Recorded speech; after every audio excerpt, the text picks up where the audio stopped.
Ya, halo teman-teman semua, kembali lagi bersama Pak Hanif di sini dalam mata pelajaran konsentrasi keahlian DPB. Ya, di sini kita akan coba membahas mekanikal, elektrikal dan plumbing.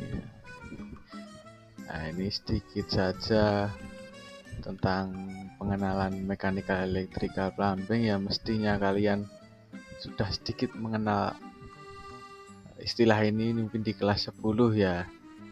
Itu contoh-contohnya itu seperti ada yang dalam gambar di slide ini, mekanikal, elektrikal. Ya, itu elektrikal itu salah satunya juga itu kelistrikan itu. Nah, itu. Oke, kemudian kita akan lanjut. Nah, yang kedua ini kita bahas MEP. Tadi kan listrik gambarnya, ini ada lebih jelas, itu ada perpipaan dan listrik ya. Sebenarnya apa sih MEP itu? Oke, baik, kita akan coba jelaskan sedikit demi sedikit ya teman-teman, agar kalian nanti punya bayangan apa itu MEP sebenarnya. Nah, MEP sendiri itu merupakan suatu singkatan MEP, Mechanical Electrical Plumbing. Nah, MEP ini merujuk pada aspek teknis dalam merancang, membangun, dan mengoperasikan bangunan. Jadi dalam suatu perancangan bangunan, pada saat pembangunan dan pengoperasian bangunan. Jadi ada 3 tahap ya: perencanaan, pelaksanaan, dan bangunan itu sudah jadi dan difungsikan. Nah, itu semuanya itu melibatkan MEP ini teman-teman, baik dari segi fungsinya, terutama fungsinya, karena dalam bangunan apabila MEP ini tidak tersistem dengan baik nanti akan sulit, itu ya kurang lebih. Baik, selanjutnya komponen-komponen MEP ini biasanya diperlukan dalam semua jenis bangunan. Hampir semua ya bangunan itu kita membutuhkan MEP, seperti gedung, rumah tinggal, perkantoran, rumah sakit, mall, terus apa lagi, banyak sekali. Pokoknya bangunan yang istilahnya mengakomodir kegiatan manusia. Jadi itu hampir semua membutuhkan MEP. Cuman ya ada yang kurang, tidak begitu utama, seperti jalan dan jembatan itu kan ya juga perlu sebetulnya, cuman tidak terlalu menjadi hal yang utama di konteks ini. Oke, baik, kita lanjut. Fungsi dari MEP sendiri itu apa sih, Pak Hanif? Nah, kalian tadi sudah tahu ya, MEP itu Mechanical Electrical Plumbing. Mechanical itu suatu alat-alat yang harus ada dalam suatu bangunan, misalnya AC, terus dan segala macam. Terus elektrikal itu suatu instalasi listrik, kemudian di dalamnya juga bisa terdapat AC, bisa terdapat kabel-kabel, dapat lampu, banyak sekali. Kemudian menjadi banyak sekali contoh-contoh dari MEP. Terus plumbing, mekanikal sudah, elektrikal sudah, plumbing ini apa, Pak? Nah, plumbing itu sistem instalasi air. Nah, jadi di sini yang dinamakan plumbing itu sistem instalasi air. Kalau elektrikal kan tadi listrik. Nah, plumbing itu air. Nah, bedanya apa ya? Beda. Listrik itu untuk listrik, air itu untuk air. Nah, jadi sebagaimana air bisa kita pakai dari tanah, dari sumber air, misalnya ada tanah, ada air tanah, ada air PDAM itu terus bisa sampai kita pakai gunakan untuk mandi dan segala macamnya, itu mestinya ada instalasinya, itu yang disebut plumbing. Nah, kita masuk ke fungsi MEP lagi. Fungsi MEP adalah menunjang kelengkapan fasilitas bangunan seperti keamanan, kenyamanan, kesehatan, keselamatan, komunikasi, dan mobilisasi dalam sebuah bangunan.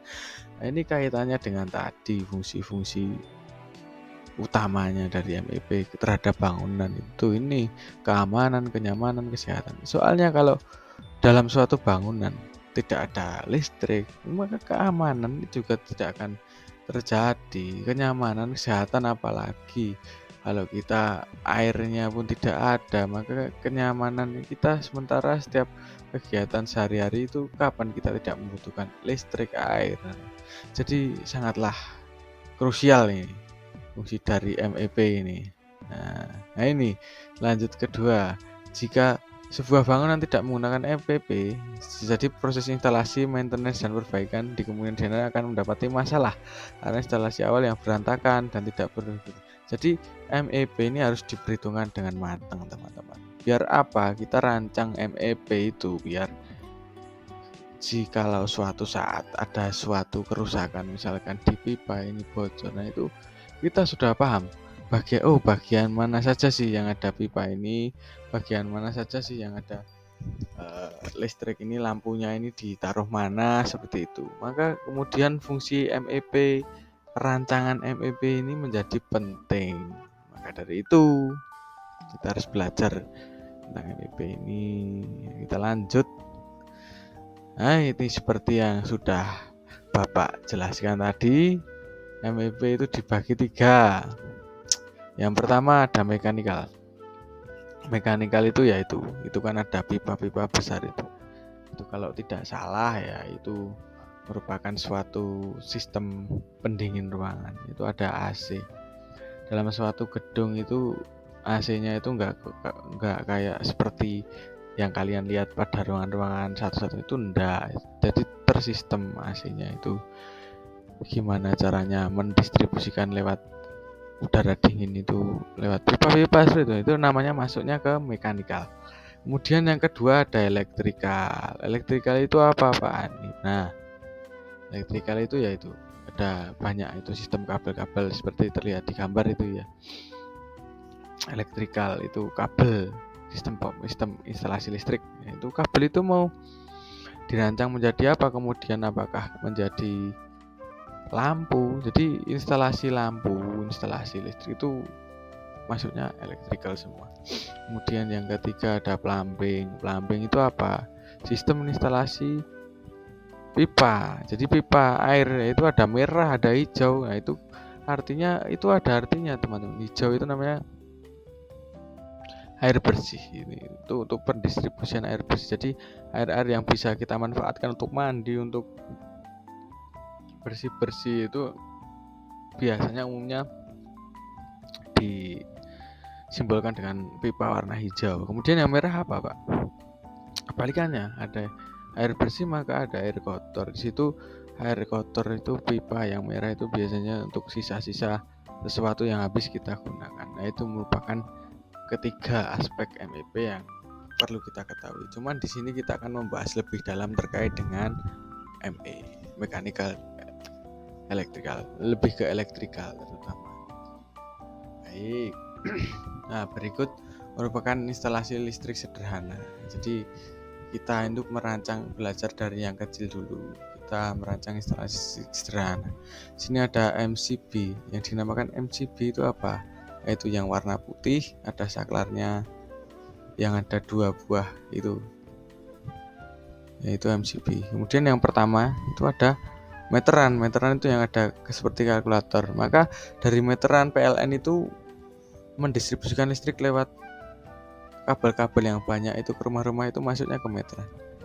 Nah, meteran masuk ke MCB itu yang kedua. Yang ketiga itu saklar, kemudian masuk ke lampu, atau tidak saklar langsung ke itu stop kontak. Nah, ini kita bahas nanti.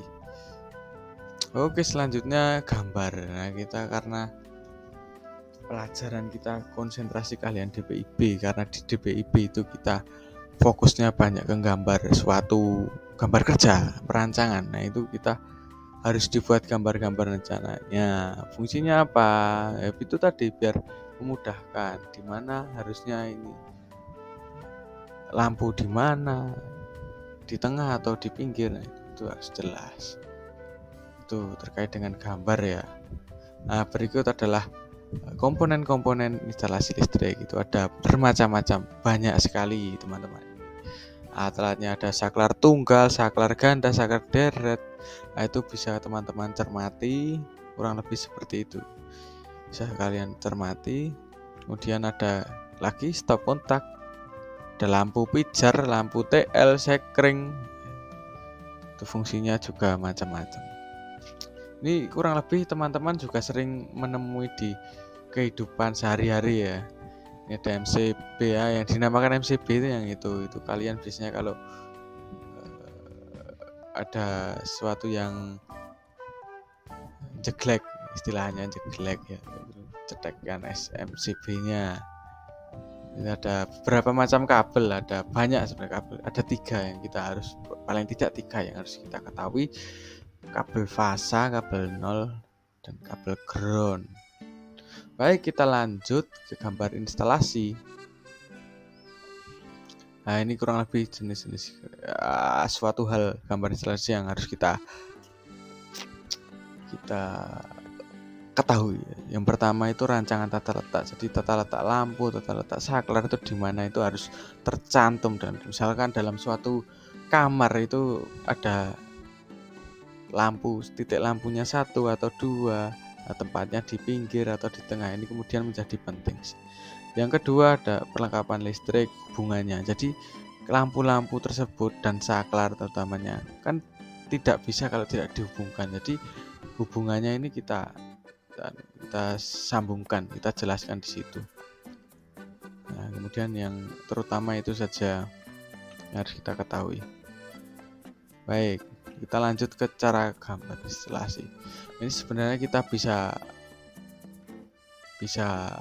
lebih jauh di pertemuan kelas saja. Mungkin besok Bapak akan bicara sedikit atau banyak di kelas untuk kita bersama-sama membuat gambar instalasi. Yang pertama itu kurang lebih gambar denah bangunannya. Semuanya sudah punya gambar denah bangunannya. Kemudian ruang-ruangannya dinyatakan, ini kamar mandi ya, seperti itu. Nah, dan letak perlengkapan hubung. Nah, itu di mana saja, ini letak alur kabelnya.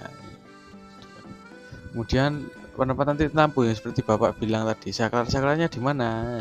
Lampunya di mana? Apakah di teras ada lampu? Apakah di kamar mandi dikasih lampu? Nah, seperti itu kurang lebih. Kemudian yang kelima ada penempatan kotak-kotak dinding. Nah, ini seperti dalam dinding itu ada saklar ya. Ini ada kotak-kotaknya itu di mana aja. Nah, itu. Nah, kemudian yang terakhir ini ada denah. Kita akan membuat seperti ini besok teman-teman. Denah instalasi listrik. Nah, itu yang tanda plus itu ada keterangannya. Ada tabel keterangannya, itu bisa kalian pahami sendiri. Jadi kalau membuat denah listrik itu kurang lebih harus sejelas itu. Nah, besok kita coba praktekkan pada pembelajaran di kelas. Oke, kurang lebih materinya ini aja teman-teman yang mungkin bisa Bapak sampaikan dalam video ini. Untuk keberlanjutannya kita aplikasikan penggambarnya besok di pertemuan selanjutnya. Jadi kita akan agenda saja membuat denah elektrik, instalasi listrik. Nah, itu ya. Baik, mungkin sekian video pembelajaran dari Pak Hanif. Apabila ada kurangnya, Bapak mohon maaf sebesar-besarnya. Akhirul salam, wassalamualaikum warahmatullahi wabarakatuh. Terima kasih.